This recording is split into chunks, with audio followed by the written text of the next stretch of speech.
प्रधानमंत्री नरेंद्र मोदी सिंह जी होंगे। दुआएं करो, दुआएं आप अपने हर एक देश के लिए, अपने देश के लिए, अपने देश के प्रधानमंत्री के लिए भी जब प्रार्थना करेंगे यही पार्टी दोबारा जीत जाएगी यीशु मसीह के नाम से। बहुत खुशी का मौका रहा क्योंकि पहली बार प्राइम मिनिस्टर आ रहे हैं, मोदी जी पहली बार आ रहे हैं और मेरे ख्याल में इतिहास में भी कोई एक प्राइम मिनिस्टर पहली बार इस चर्च में कदम रख रहे हैं, तो इसलिए मुझे अच्छा लगा। 2023 के बीच में आपको मोदी जी एक कानून लेकर आएंगे 2023 में, और विशेष करके मोदी जी आए 9 साल तक नहीं आ पाए लेकिन इस बार तो आ गए हैं, तो इसलिए और ईस्टर के दिन जब हम प्रभु यीशु क्रिस्ट का पुनरुत्थान मना रहे हैं तो प्रधानमंत्री मोदी को मुझे बता रहे हैं, परमेश्वर का आत्मा कह रहा है कि मैं आपको भी जानता हूँ। हमारे देश के प्राइम मिनिस्टर पहुंचे तो बहुत ही अच्छा लगता है क्योंकि वही है लीडर हमारे, और ये खुशी का मौका रहा हमको। क्या कुछ बातचीत हुई और क्या कुछ उनका बातचीत नहीं हुआ, ज्यादा बातचीत नहीं हुई, नहीं बातचीत के लिए नहीं आए, प्राइम मिनिस्टर सिर्फ प्रार्थना में भाग लेने के लिए आए और हमारे बच्चों ने 3 अच्छे गाने गाए जो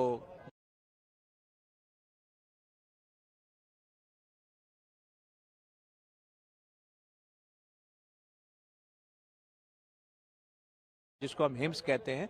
प्राइम मिनिस्टर ने हाथ जोड़ के उसमें भाग लिया और मोमबत्ती जलाई पहले, प्रभु यीशु ख्रिस्त की प्रतिमा है पुनर्जीवित प्रभु यीशु ख्रिस्त उसके सामने, और बैठे जब तक कि ये तीनों गीत जो हमारे बच्चे गा रहे थे खत्म ना हुए तब तक बैठे रहे हाथ जोड़ के। और जब हमने आने वाले सालों की प्रभु ने दिखाया और वो मैं डेट टाइम भी आपको बताऊंगा।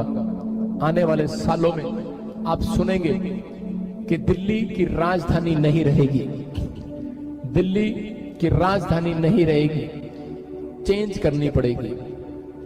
कुछ टाइम ऐसा आएगा कि चेंज करना पड़ेगा सिस्टम को। और मैं देख रहा हूं कुछ देश, 5 देश इकट्ठे होकर अब 2023 में आपके साथ, आपको पता लगेगा बहुत सारे लोगों का पैसा रखा हुआ नाश हो जाएगा, बहुत सारे लोग प्रॉब्लम में जाएंगे। लेकिन 2023 के बीच में आपको प्रधानमंत्री मोदी जी एक कानून लेकर आएंगे 2023 में। लेकिन इसलिए परमेश्वर का आत्मा आपसे बात कर रहा है, चाहे आप इंग्लैंड में, ऑस्ट्रेलिया में, अमेरिका में, पाकिस्तान में, आना ही आना है। मैंने कहा था बड़े तूफान भूकंप आएंगे, तूफान आ गए, अब भूकंप की बारी है। मैं टाइम नहीं देख रहा हूँ लेकिन मैं देख रहा हूँ भूकंप आ रहे हैं और जबरदस्त आ रहे हैं। मैं ऐसे नहीं बोल रहा हूँ, जब मैं बोलता हूँ तभी आते हैं भूकंप। मुझे पता है यीशु मसीह ने पहले से लिखा हुआ आंधी तूफान भूकंप आएंगे, लेकिन प्रभु मुझे जब दिखाता है तो फिर आना स्टार्ट हो जाते हैं। लेकिन आपके बच्चे, आपके परिवार के लोग सुरक्षित रहेंगे यीशु मसीह के नाम में। लेकिन कुछ कानून मैं कह रहा हूँ कि वो अच्छे के लिए आएंगे, आपके लिए, अपने भारत के लिए भी कुछ कानून अच्छे के लिए आएंगे। नॉर्मल सी बात है, जो लोग नहीं जानते वो ऐसी ही बात करेंगे। हमारे परमेश्वर ने हमें शिक्षा दी है कि हमें शांत रहना है, किसी भी हालत में, किसी भी मुश्किलों में हमें अपना क्रोध जाहिर नहीं करना है, क्योंकि जब हम क्रोध कर देंगे तो हमारे साथ बहुत कुछ बुरा हो सकता है। परमेश्वर ने हमें शांति का परमेश्वर दिया है, क्योंकि हम लोग जब प्रार्थना सभाएं लगाते हैं, जब प्रार्थनाओं में जाते हैं, वहां पे हमें गुप्तों में जाके प्रार्थना करनी पड़ रही है। उसका मुख्य कारण क्या है, इस पे हमें गौर करना है। और क्यों ऐसा हो रहा है, क्योंकि हमारा परमेश्वर कोई ऐसा परमेश्वर नहीं है जिसे हम बोलने में शर्माए। हमारा परमेश्वर ऐसा परमेश्वर नहीं है कि उसके कोई दाग है जिसे हम छुपा रहे हैं। हमारा परमेश्वर कोई ऐसा नहीं है जो कुछ अनर्थ कर रखा हुआ है कि हम उस वजह से आज गुप्त स्थानों में जाके प्रार्थना करते हैं। हमें प्रार्थना करनी है, हम दिल खोल के सबके लिए प्रार्थना कर सकते हैं। जब हम इस चीज को अपने अंदर डाल देंगे कि अपने पड़ोसी को बताते हुए हमें झिझक ना हो, हमें कोई खौफ ना हो। जब हम बंद कमरे में किसी चीज को करते हैं तो लोगों की शंका जाहिर होती है। हमें परमेश्वर की बातों को सुनना तो है, परंतु उसे बयां करना भी आना चाहिए। हमें क्लियर बताना आना चाहिए कि हम क्या करते हैं, कैसे करते हैं और क्यों करते हैं। हम किसके आदेश से करते हैं और किसके लिए करते हैं और इससे हमारा क्या फायदा है। जो लोगों को ये लगता है कि जहां पर चर्च बन जाती है, जहां पर जो 4 लोग प्रार्थना करने लग जाते हैं, वहां पर धर्म परिवर्तन होना शुरू हो जाता है। इन्हें इस चीज का खौफ इसलिए क्योंकि ये लोग खुद अभी तक अपने आप को क्लियर नहीं कर पा रहे कि ये लोग हैं क्या। क्योंकि जो धर्मांतरण की बात करते हैं ये इन्हीं के बीच में से हैं। मैं आपको आज मैं बताता हूँ इसका मुख्य जड़ क्या होता है कि जब हम चर्चेस में प्रार्थना करते हैं, वो अधकच्चे ज्ञान लेके हमारे पास से चले जाते हैं, और जो लोग परमेश्वर को नहीं जानते वो जाके बाहर ये बता देते हैं कि हमें ये बोला गया कि हमें मूर्ति पूजा नहीं करनी है, हमें किसी के आगे दंडवत नहीं करना है, हमें इससे बात नहीं करनी है, हमें बुरे में नहीं जाना है।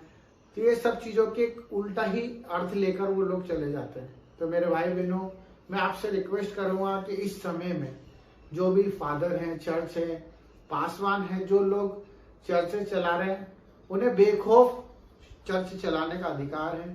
सरकार भी उन्हें रोक नहीं सकती, किसी भी तरह का उन्हें कोई प्रकोप उनके ऊपर कोई असर नहीं कर सकता, और वो ये खुद भी जानते हैं कि इस चीज का कोई असर नहीं होगा।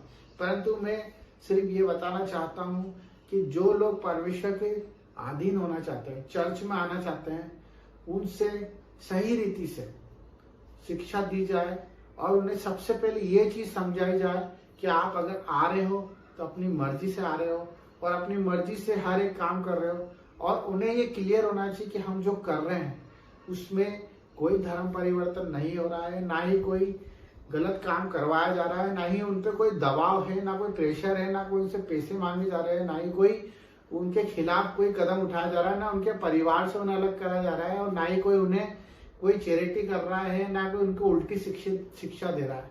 हमें कड़क स्वभाव में आके ये काम करना पड़ेगा, क्योंकि बहुत से ऐसे लोग हैं जो सिर्फ अपने फायदे के लिए चर्च में आते हैं, प्रार्थना सभाओं में जुड़ते हैं कि हमारा कल्याण हो जाए, हमारा फायदा हो जाए, और उस फायदे के चक्कर में जब उनका फायदा नहीं होता है तो वो उसको नया मोड़ देकर एक गलत धारणा पैदा कर देते हैं।